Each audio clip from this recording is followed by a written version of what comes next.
All right, so I'm going to tell you that the first things that in all these different classes and business meetings that we've talked about is a mission statement. All right, this sounds basic, but it kind of is. And you know what? In 2006, I went back and looked at my mission statement.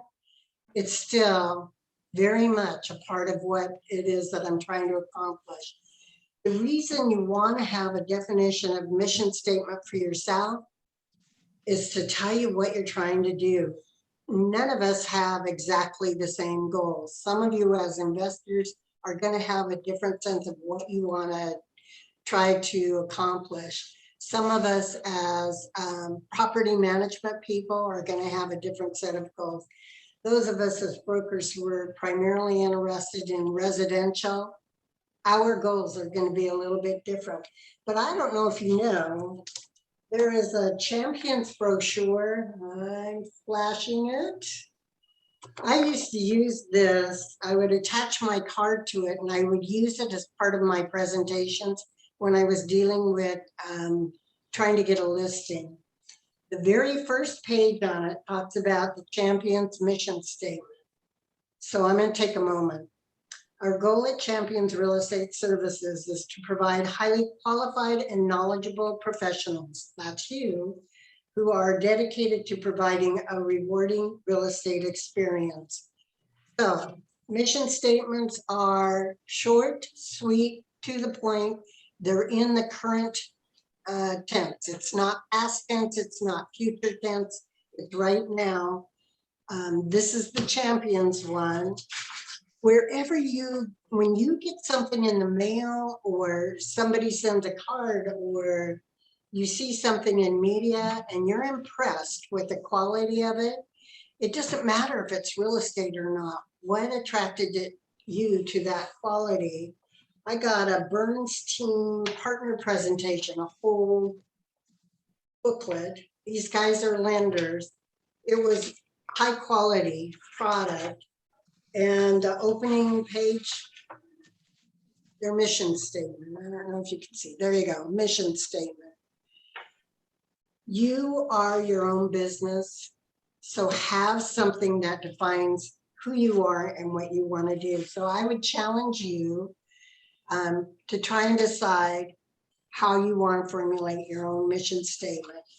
So what I did was I went back and said, okay, there are a number of, I don't want to call them handouts, they're attachments. And I think, Brenda, did you say it's going to be available to their email or it's available with this?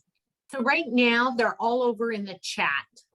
And so you can click on them if you want other, and then also I will email them specifically to all of you. I've written down your names and I'll make sure they get emailed to you. Okay, and I'm one of those that this is my deadly hour where I want to take a nap. I've already been at this all day and I'm like, no, to read all this, it's not going to work right now. You need to have an access to it, read it at your own leisure and decide what applies to you. But I'm going to say the tips on mission statement, I believe that's one of those that we've attached. They even give examples of what other people have come up with. But there's your starting page.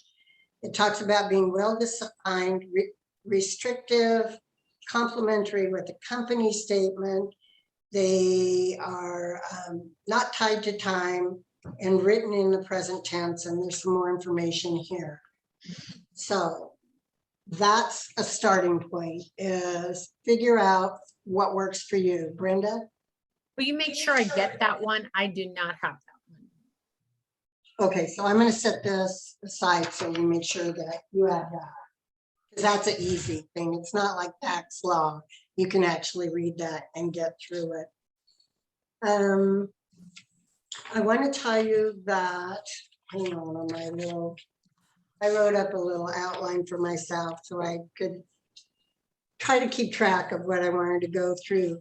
If the first step is a mission statement, the next part is about goals and objectives that line with that. For those of you who've been in real estate for a while, you've already dealt with this over and over again.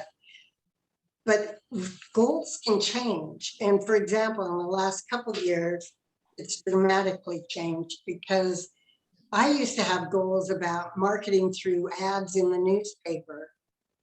I don't do that at all. That's not going to make money for me. And anything that I do, if I'm going to invest the money into it, I want to evaluate it, make sure it's making money for me, because I am my own business, and that's the way I think of it for you. So when we talk about goals, there's long-term and short-term, but the big deal is to write them down. So the challenge is going to be to set down goals for yourself, for your business. And basically, I'm going to give talk about some more ideas and show you some more paperwork for you to take on, because if we try to do it in an hour together, it's not going to be as personalized as it needs to be. But and then you're going to decide for yourself what those goals are for you and how you're going to meet those goals. But you'll have lots of ideas to help you line up with that. The next thing is going to be to talk about how the goals align with your mission statement and top professionals in networking partnership. One of the things that a couple of you have found is, for example, you've got an awesome resource in a mortgage broker. The mortgage broker who takes your client makes them number one. Huge in this industry. So if you don't already have someone you're working with and that are making your clients a priority, that's going to be something you want to work on. Maybe you want to work on having some people who are professionals in fixing up the home, whether it's a handyman style or painter or plumber or whatever else. Maybe some of those trade skills people are going to help you with your business and make a difference in how you can present yourself to even a seller and say, hey, here's another reason you should list with me. These are the people, resources we can come in and help make the house bring your best value. So whatever the trade skills are, whatever the professional skills are, sometimes it's directly linked to real estate and sometimes it's indirect. But developing those relationships does two things. When you build that network, you're also building a network for buyers, because those people, when they trust your expertise and your knowledge, they're going to come back and refer people to you as well. It is a two-way street. So I will also be presenting some information that helps you organize in that avenue. And that answers that of how am I supposed to build my client base? And making the goals measurable. So if you're going to go with connecting with responsible technical home repair persons, you have to identify how many and a timeline, because that's going to tell you whether or not you're meeting that goal. One of the things in terms of discipline is if you don't write down the goals and set the goals, you aren't going to do it.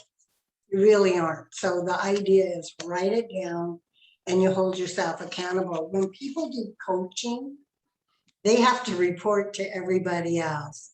I'm honestly not comfortable with that. If this was a coaching class, I would have to be saying, all right, here's the thing you have to do. Then you have to come back with the next week and say, here's how far I got in front of everybody. Well, let's not do that. Let's say for yourselves and your own self-discipline, here's what I want to do. And for yourself, did you get there? So I'll be giving you some tools to set out some goals and identify what you want to do with that. But one of the things I wrote is to read recommended articles and books and reports. We have some things in the office. I even have a recommended reading list that you can add to. If you find something really good, you share it with everybody. You say, hey, you guys, this one was really good. I remember there was one about something like the 6 habits of highly successful people, something like that. But Yeah, there's I put it up on the chat. okay, so there's a list of recommended reading, but it's just a starting list. You're going to come across things that you're going to be able to come back to us and say, what about this? This one was really good, and why you would want us to look at that. Getting started with your business plan. And this is where we talk about the relationships that you already have with people and to tap into those to say, hey, I'm a real estate broker. This is a wild and crazy market. It's a huge opportunity.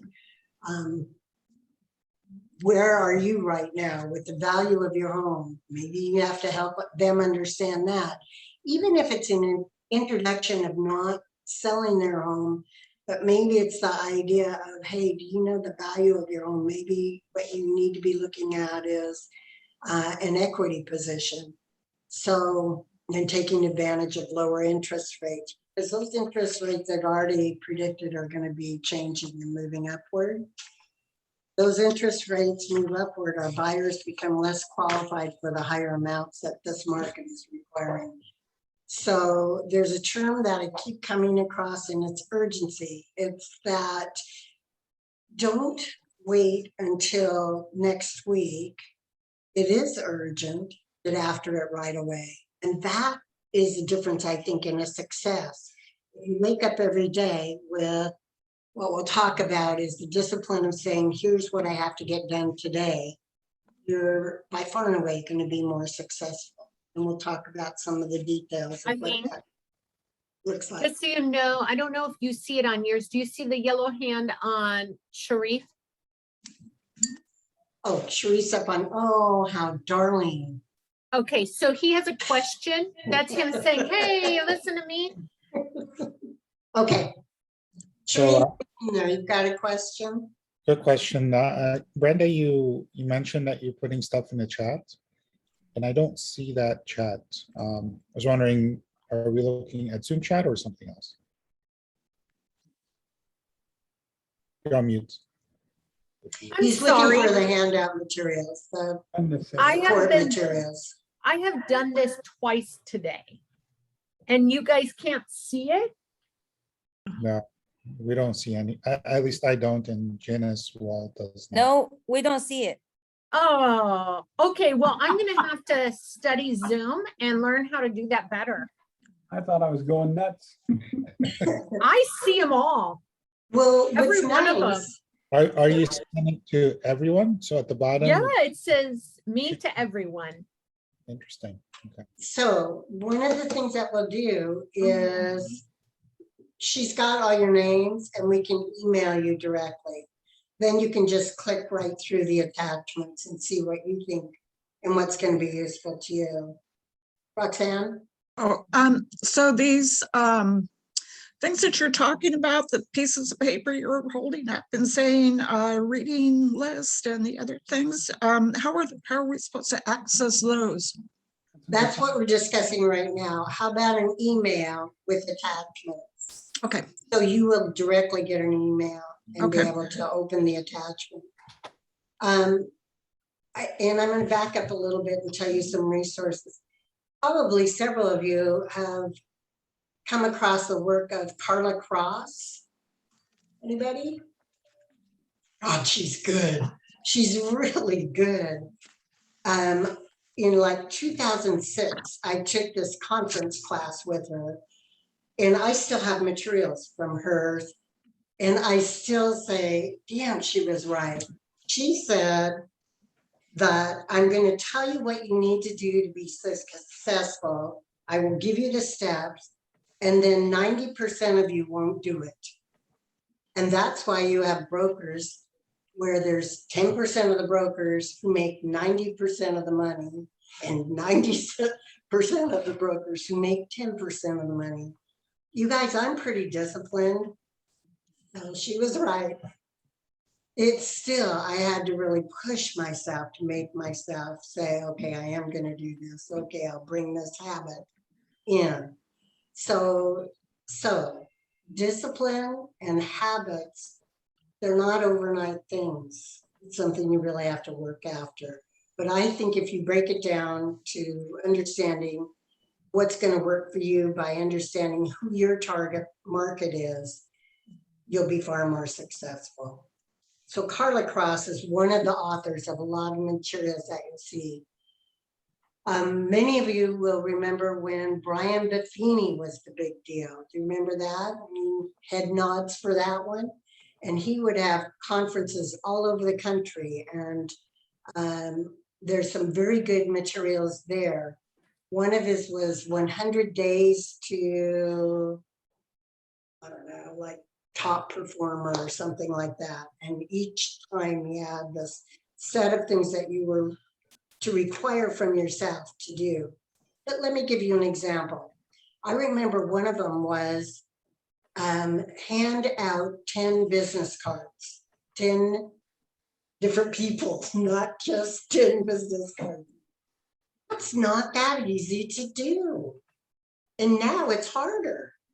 So I'm going to say that some of these have to be modified with the times that we're in.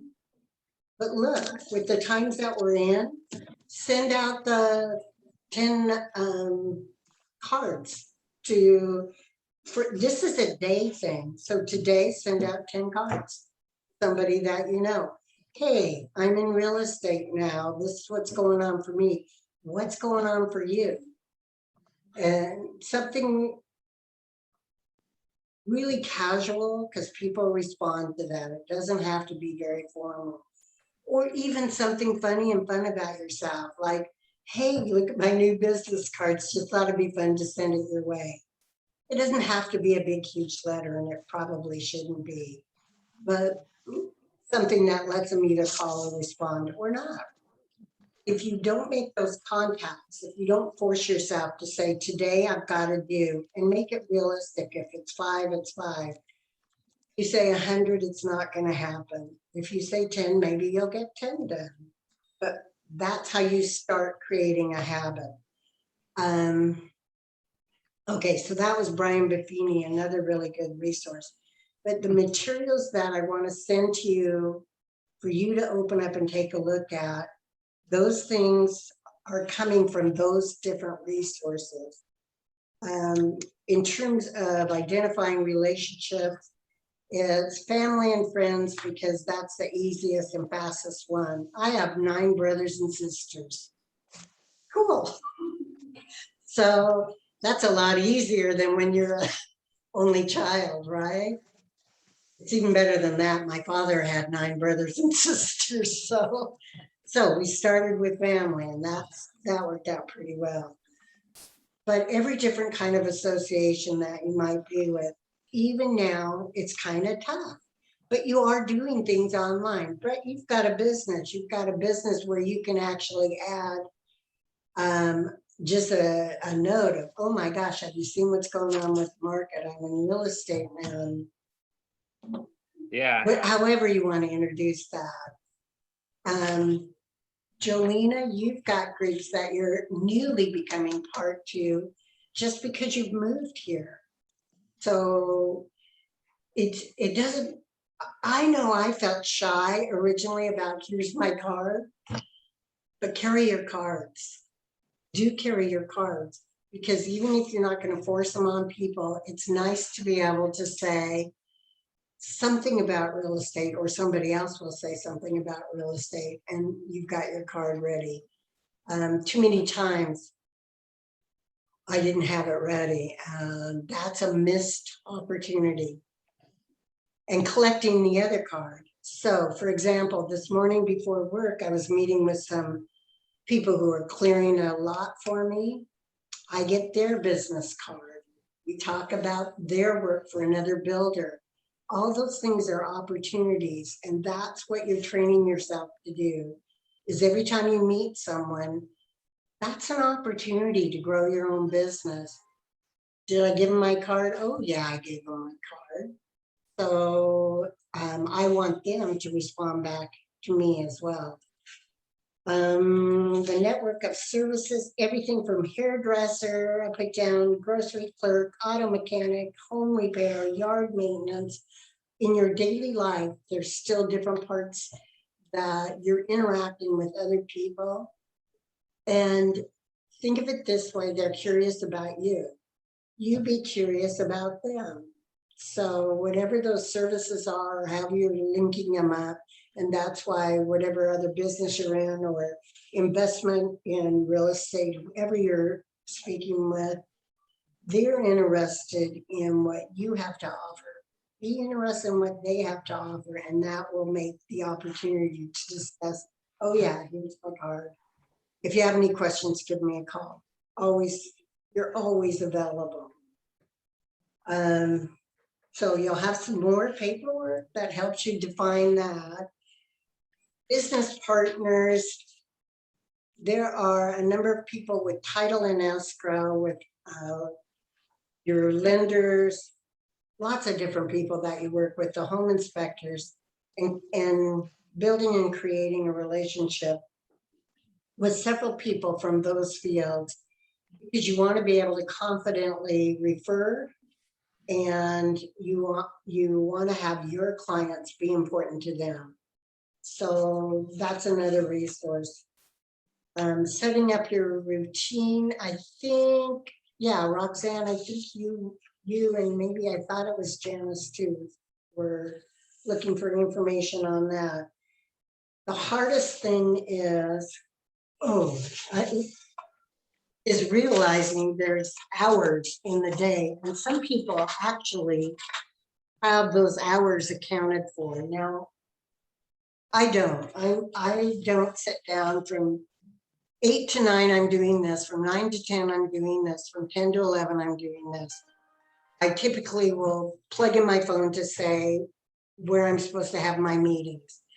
But the real trick is, if you're going to put out cards and answer email, set a block of time to say, I'm going to make sure I get through all my emails and respond. I'm going to make sure I send out my business cards to however many people you're going to notify. Whatever those goal sets are, make sure that every single day there's a block of time to get that done.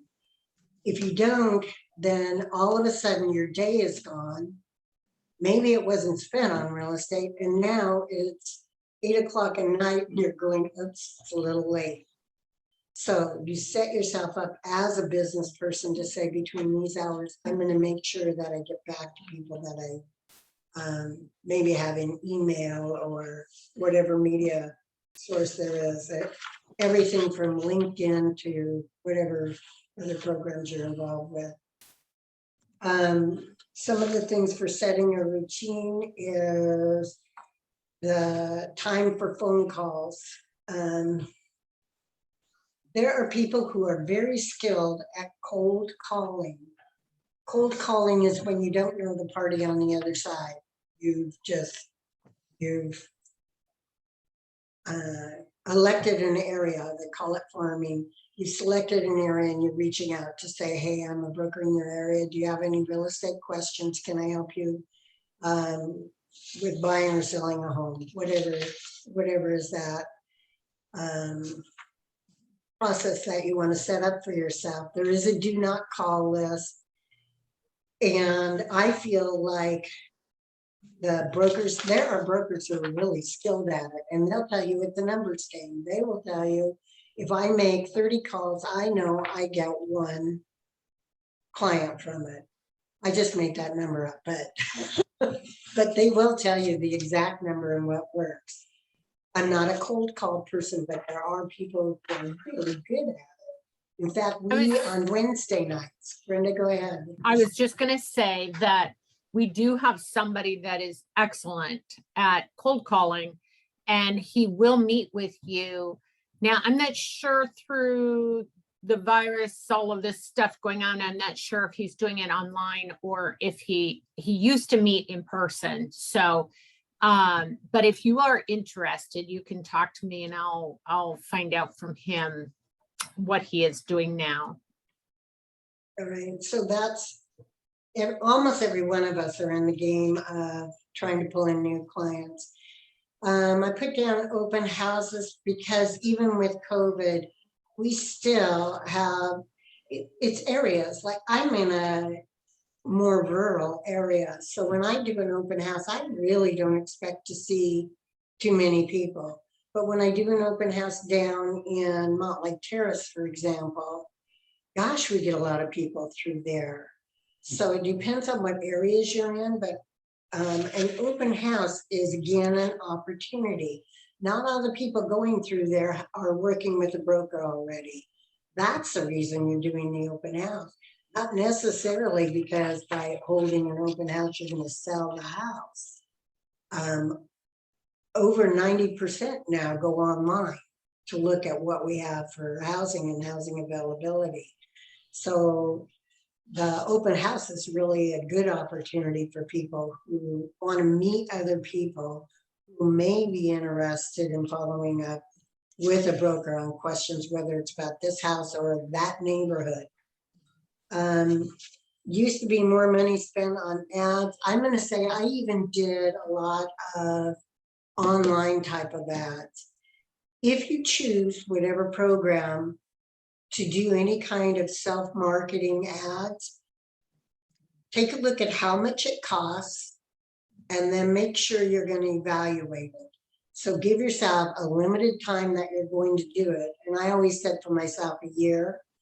That doesn't mean that I'm right. It just means it's a guideline for me, and then evaluate it. If it doesn't make you any money, I like the idea of not doing it if it's not making me any money, and then try something different. So I'll substitute those marketing dollars into something else and see if that works better. FSBOs and expireds, that's in the MLS, looking that up and addressing those. A lot of brokers are skilled at doing that kind of thing. They put together a packet and a lingo, a language of how to talk to someone to get them to listen to them as a broker to say, hey, I know I can be successful in getting that property sold. So there's some more information about that. The farming mailers, a lot of people like to choose an area, work with title and escrow companies and get the collective information to be able to do farming. Farming is when you're sending out postcards or a letter. You're sending out some type of social media where they can touch, feel, see something in a specified area so that you can target that group. Sometimes some people target waterfront properties, some people target first-time home buyers, some people target seniors for maybe moving down, downsizing. So let me sell that house for you and we'll get you into something that is in a couple acres and a 4-bedroom home. Maybe we need to go with something that you're not going to be so challenged and feel bad that you can't maintain.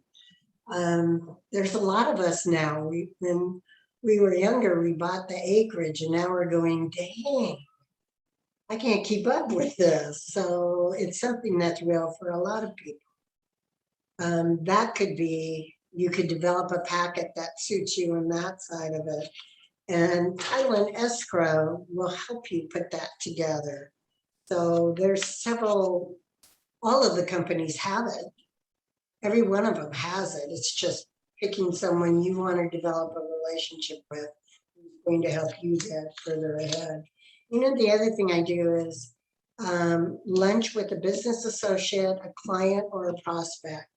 So part of my marketing dollar is actually meals, because even though in COVID times, even if it's a takeout scenario, that's a really good way to create a relationship that makes you really important to the other person.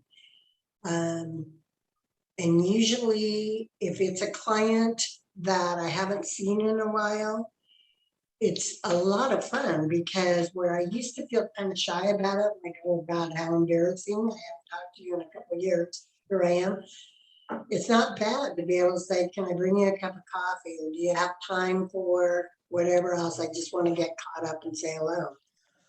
Real estate will always come up. They know what you do, but it's taking a break with people. They in the Buffini program, I don't know if you remember this, a pop buys. Remember where Buffini would talk about doing a little quick drop off and say hello? The concept there was if it was a past client and you want to keep the ongoing relationship and basically it's, hey, I've already worked with you, but do you know anybody else who needs my services? A pop by was just supposed to be a few minutes and with something in one hand. Like I remember on May Day, we used to bring a plant or a packet of seeds or something and just hit a certain locale so you could get a whole lot of them done in a short amount of time, but where you actually got to take a minute to ring a doorbell and say hello. I don't know how all that works anymore.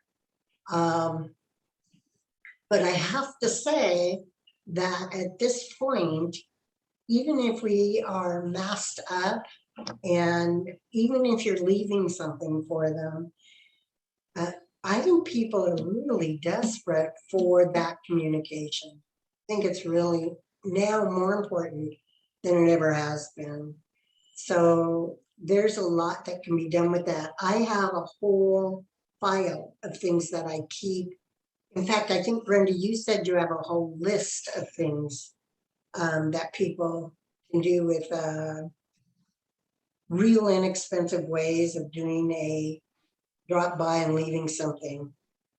Yeah, I follow a lady that is Buffini, but she's on Facebook, Pop By Ideas, and she's amazing. She has so many different ideas and some are not inexpensive, but a lot are just inexpensive ideas. What is her name? I don't know. I only know her as Pop By Lady. Pop, I'm sorry, Pop what? Pop By Lady. P-O-P-B-Y. I'll look her up and put her in the chat, but I think in Facebook she's the like Pop By Lady. But let me look her up. Okay.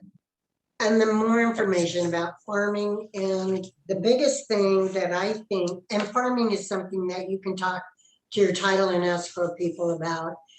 I live up on Camino, so I like to work with at least one area on Camino, but I'm all over the place. So I choose another area that has got a lot of potential buyers. Like there's a community in Arlington that has a lot of renters in there.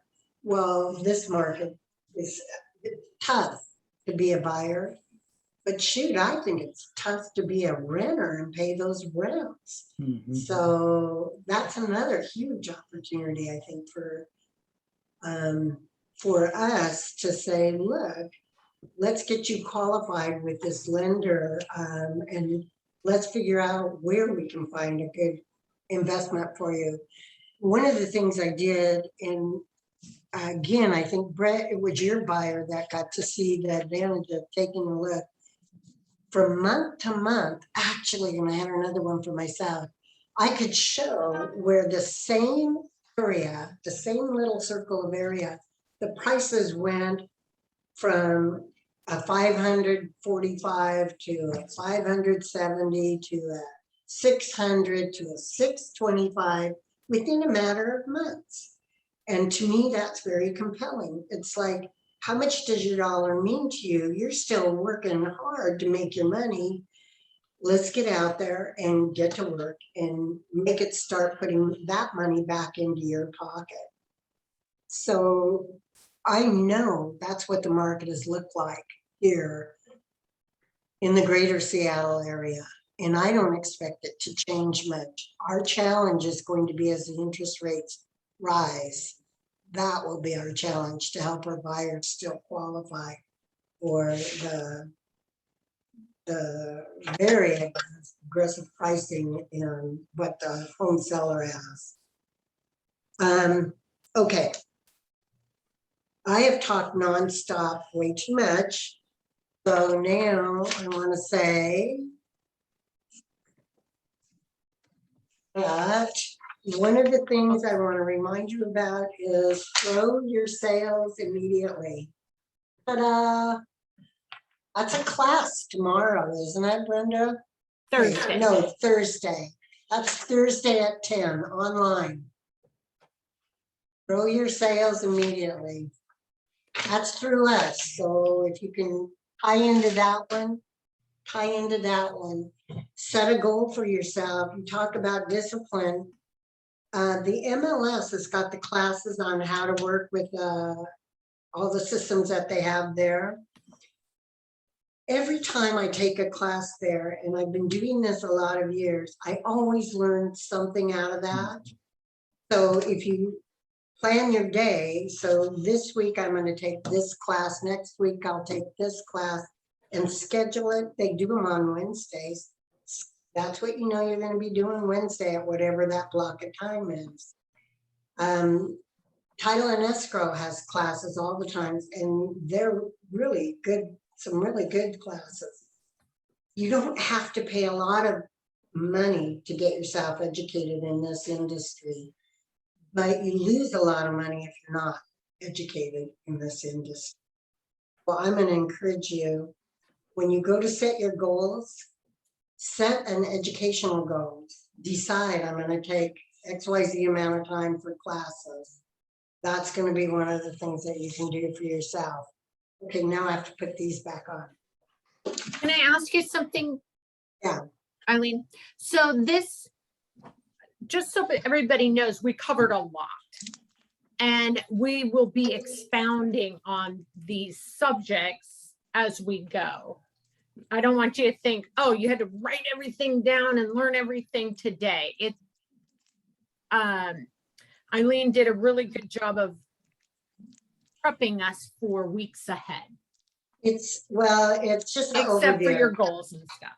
But, for example, real estate salesperson business planning tool. If I tried to explain all that to you tonight, half of you would be going, I'm done. So it's going to be in your packet. I'll have this. It's pretty cool because it makes you think about the cost of things. A lot of people think they'll get in real estate and they're going to do nothing but make big money. It costs money to be in real estate. Make the money work for you. And this should be some guideline. I emailed everybody the packet. Okay, awesome. And now I'm just going to go through some of these things so you know what you're picking up.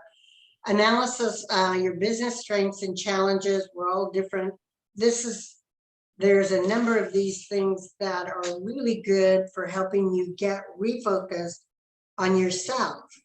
It doesn't do me much good to tell you all about me and what my experiences are. Yours are going to be very different and your needs are going to be very different. So when you do your analysis, you get to do it for yourself, like finding potential buyers.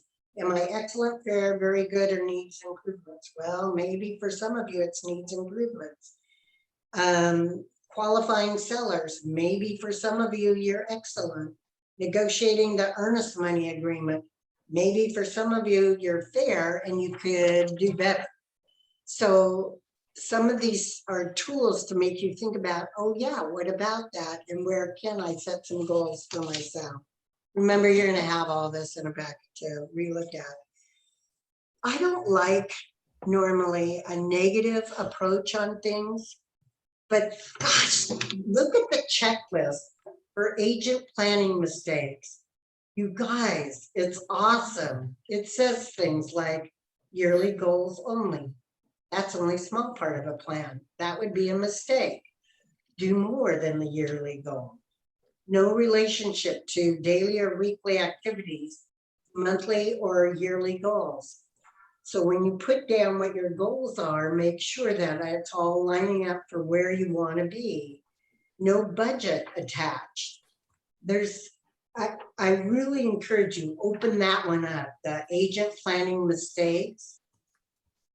Because while negativity doesn't usually feel good, this is kind of a way of saying, oh, I get it.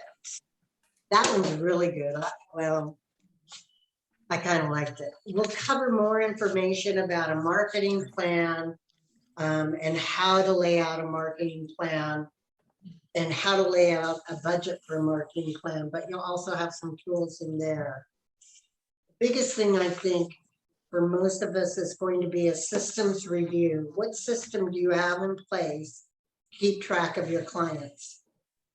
So past, present, and your future clients, do you have a system in place for that database, and do you update it?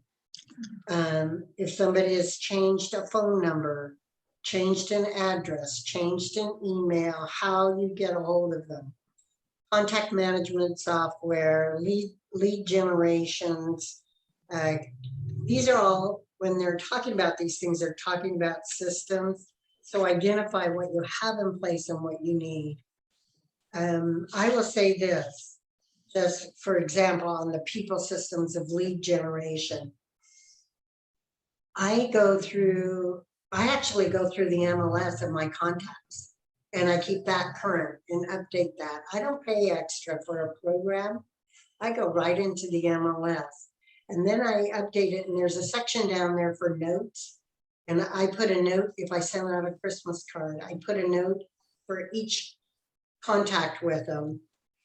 There are some people that I feel friendly with, so I treat them a little bit differently. There are some people that they're a business only entity. I'll treat them differently with different information. There are some people, for example, I also do property management. I will send my owners a current CMA, because if they are thinking maybe now's the time to sell that house, I want to be the broker that sells that house. So for a lot of you, in relationship to whomever it is that you're looking at, you have information to share with them. And it's just the idea of who's my target and how am I going to collect the information that I need to make contact with them. So some of that information will be laid out just as trigger points. The marketing, this is for next time, how to create a marketing plan, how to decide on action, media, time frame, and budget. So those are some of the things for the next session.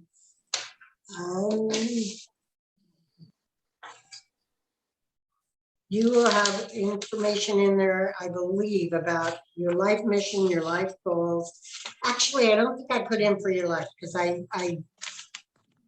the classes that I took, they started us way out there and then brought us into real estate. So, because they wanted you to see how your life goals should match with what's going on with your real estate goals. 6 best business planning strategy for today and tomorrow. And that's worth just identifying. Treat your customer like an appreciating asset. Develop your people systems. Know your numbers. Set your goals yearly, monthly, and activities weekly and daily. Step into management and get trained. I believe that's in your handouts, but for each one of those things, there's a little more information. Because the goal is to help you get there, to be able to do those things. This is the painful one. Remember I said to you Buffini's 100 Days to Greatness, and he starts off with a daily, look at that, Monday through Friday. Here we are. There's got all the hours listed. Oh my gosh. Yeah. If you take on the concept of accounting for a block of time where you're going to accomplish whatever those goals are going to be, you're likely to be more successful. I know when I was a W-2 employee, when I was a paid employee from somebody else and not running my own business, I knew I had to be in at the 8 o'clock hour. I pretty much knew what I was doing all day long until quitting time. As my own business person, my goals and what I try to accomplish in a day actually far outreach 8 to 5. I'm always at this business a lot longer than 8 to 5. I love it and it's fun and it changes all the time. So the blocks that I fill in, I still have to fill in. There's an expression, what is it? Work like a hunter, plan like a farmer. Is that it? All you Buffini people? The idea is every day you're working at this and you're working for an outcome, but you're also planning for how you're going to be successful next month. So if you're working that transaction right now, that's not good enough. You have to also work on the planning part of it so that you're not sitting there wondering where your next deal is coming from. You've already set the goals in place for how you're going to get there. And that's what I want to do for you, is help identify, how do I get those goals and how do I set that up?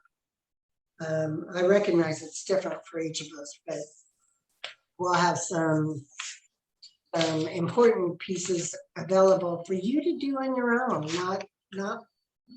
No one's going to do it for you. And then finally, on my financial independence starts here is a worksheet for you to sit down and figure out, what do I need to make? What am I going to make? What are my resources? How much do I have to spend on real estate so that I'm not making myself go into foreclosure in my own business? It is your business. So look at your business and decide how much your budget is going to allow you to do and be successful. So we're today, that's your overall. I took down notes of what you said you'd like to accomplish. I'm going to target in on those items. You'll have a number of resources to pull for yourself. My hope for next Tuesday is going to be, number one, I want to hear back from you, at least 2 things that you got from, that you did yourself. Eileen, not next Tuesday, guys. It's in two Second weeks. Tuesday, Yep. the 25th. Okay, thank you. So on the 25th, I don't want anyone bullied, but so when you reintroduce yourself, 2 things that you accomplished after today's get together, because accountability is going to be really important to you, but it's accountability to yourself, not to anyone else. And if you found something that just in that 2 weeks made you feel better about what you're doing, share it with people so that that's something that we can learn from each other. If there's a book, a recommended reading that you want to see on the recommended reading list and encourage other people to look at, go ahead and you can email, text, or send a note back on that. But I hope you'll make some time to take a look at those handouts that are set up to try and find what's the best avenue for you to try and set yourself up to be successful, because it's work, but it's also pretty fun. So, okay, the 25th, 2 items to come to the table with, to speak to. We'll hit marketing and some marketing resources and go from there. Any questions for right now? Uh-oh. Quick question. When we started the meeting, we each asked about things we want to talk about. And just wondering, do we get to those eventually in the coming meetings? Yeah, so what I or- did so far is, Sharif, I wrote down what your notes were in notes, what you are looking to have more information about. So, so that I didn't just give you what I wanted to give you. This is my opportunity now to look at what you're interested in and pull some information back to you. Awesome. Thank you. Okay, thank you. Anyone else? Okay.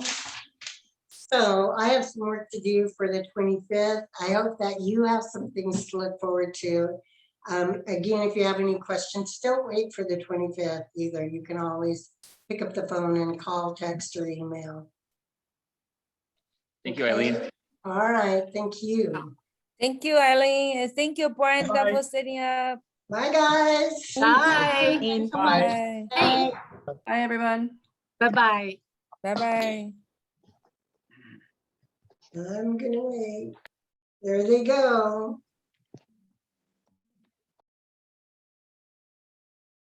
Okay.